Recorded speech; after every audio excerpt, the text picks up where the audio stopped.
Bonjour à toutes et à tous, Radio France Internationale, 16h, temps universel, 18h à Paris, 19h à Jérusalem. Le journal en français facile. Adrien Delgrange. Nous sommes le lundi 30 mars. Voici les titres de cette édition. Donald Trump met en garde une nouvelle fois l'Iran. Le président américain menace de bombarder un site pétrolier très important de l'Iran.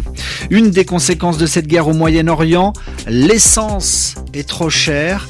Le prix du carburant augmente. Colère des chauffeurs routiers. Reportage à Paris. Pendant ce temps-là, le président syrien est à Berlin. C'est une visite officielle d'Ahmed El-Chareh en Allemagne. Notre correspondant Pascal Thibault nous attend. Et puis enfin, le nouveau maire de Saint-Denis en France, victime de propos racistes. Le ministre de l'Intérieur le défend. Anéantir l'île de Kharg, c'est la dernière menace de Donald Trump. Le président américain prévient, s'il n'y a pas rapidement d'accord avec l'Iran pour notamment permettre la circulation des pétroliers dans le détroit d'Ormuz, alors l'île de Kharg, petite île située à une vingtaine de kilomètres des côtes iraniennes, sera bombardée. Un président américain omniprésent qui a le don d'influencer le monde. D'ailleurs, jusqu'en Égypte, aujourd'hui le président Abdel Fattah al-Sisi en appelle au président américain. Aidez-nous à stopper la guerre. Lors d'un discours au Caire, Abdel Fattah al-Sisi, je le cite, s'adresse au président américain pour lui dire « Personne sauf toi ne peut arrêter cette guerre dans le Golfe. S'il te plaît, aide-nous à arrêter la guerre, tu en es capable. » Fin de citation. Un conflit aux répercussions mondiales, comme à Jérusalem, la ville des trois religions. Jérusalem, la ville 3 fois sainte. Elle est considérée comme sacrée par les 3 grandes religions monothéistes qui croient en un seul Dieu, à savoir le judaïsme, l'islamisme et le christianisme. C'est une période au goût amer pour les croyants de Jérusalem. Des lieux de culte, des lieux de prière sont fermés, interdits d'accès en ce moment, car la ville sainte vit au rythme des restrictions militaires israéliennes liées au conflit avec l'Iran. Alors que se profilent pour les Juifs les célébrations de Pessa, pour les chrétiens les fêtes de Pâques, notre correspondant Michel Paul dresse un état des lieux d'une semaine sainte placée sous le signe du confinement. Une ambiance des fêtes à Jérusalem empreinte cette année d'un silence lourd et d'une atmosphère particulièrement tendue. Alors que l'ombre de la guerre avec l'Iran plane sur la ville sainte, les célébrations se préparent sous un régime de restrictions drastiques. Le week-end dernier, l'interdiction d'accès au Saint-Sépulcre pour le patriarche latin, le cardinal Pizzaballa, a provoqué une onde de choc internationale avant que Benjamin Netanyahou ne rectifie le tir en ordonnant sa pleine et immédiate entrée. Un accord de dernière minute avec la police devrait permettre un accès limité au lieu saint ce week-end, mais l'enthousiasme n'est pas au rendez-vous. Dans la vieille ville, les rideaux de fer restent baissés, l'esplanade des mosquées est désertée. Comme tous les ans, les sacrifices rituels envisagés par certains groupes radicaux sur le mont du Temple attisent les craintes et les rassemblements sont plafonnés à 50 personnes. Entre débris de missiles et sirènes quotidiennes, les fidèles des 3 monothéismes s'apprêtent à vivre des fêtes confinées où la prière se fait au rythme des courses vers les abris antiaériens. Michel Paul, Jérusalem, RFI. Autre conséquence mondiale de cette guerre au Moyen-Orient, l'augmentation des prix du carburant. En France, opération escargot sur la route qui entoure la capitale française.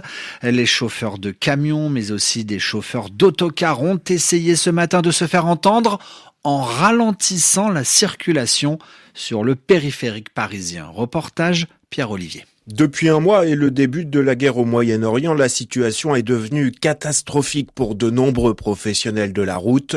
Catherine Chaumont est conductrice d'autocar. Nous, on sort de l'hiver, qui pour nous est une saison basse, donc en fait on utilise l'argent de la saison haute précédente pour pouvoir travailler.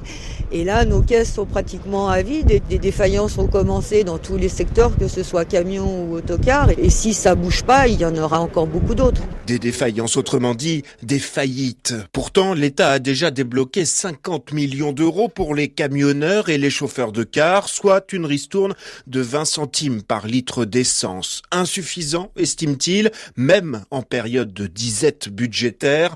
Alexis Giberg est président de l'Organisation des transporteurs routiers européens. Le carburant, ça représente 30% du coût de revient d'une entreprise. C'est pour ça que nous sommes un peu à part. C'est pour ça que nous sommes en première ligne. Nous savons qu'aujourd'hui, la situation collective est difficile. Il y a un moment où la question aujourd'hui, c'est la question des priorités. Nous sommes vraiment un maillon essentiel de notre économie. Il faut nous aider et il faut le faire de manière rapide. La profession attend donc une nouvelle aide d'au moins 50 centimes par litre. D'ici là, elle prévoit d'autres opérations escargots partout en France.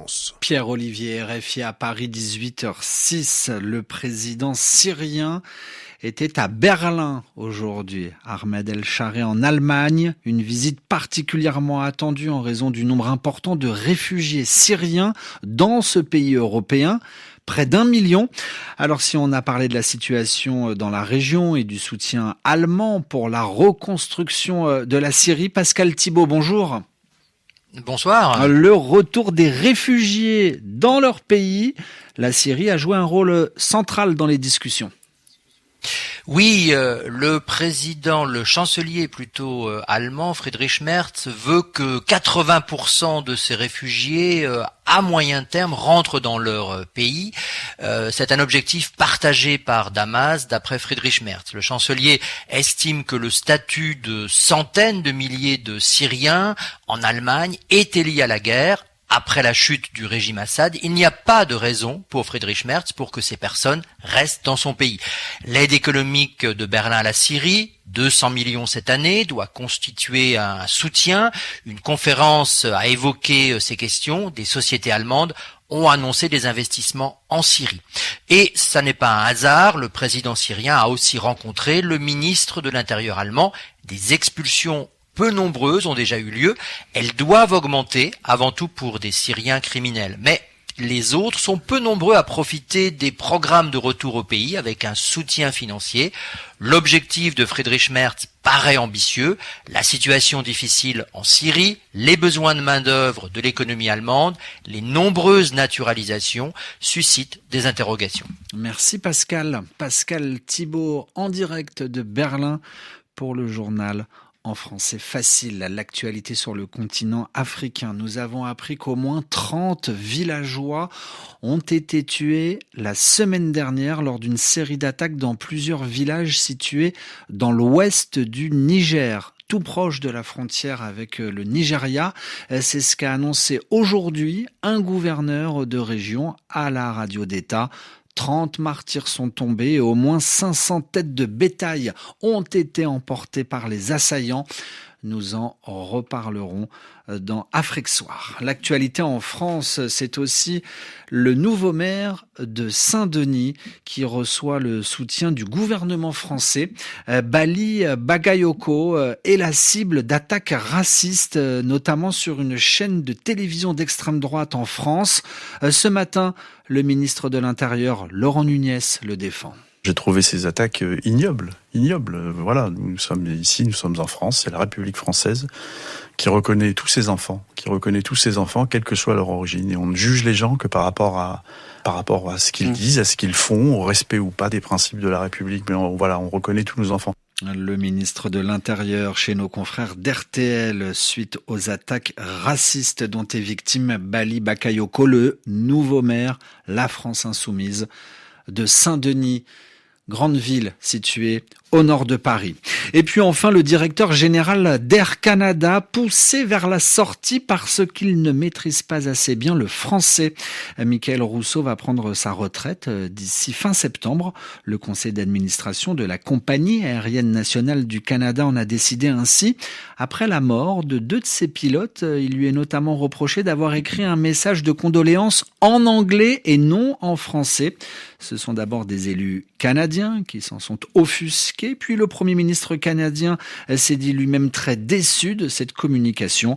Finalement, Michael Rousseau quittera plus tôt que prévu la direction d'Air Canada. Ainsi se referme ce journal. Où que vous soyez sur la planète, merci à tous de l'avoir écouté. Et à demain pour une nouvelle édition.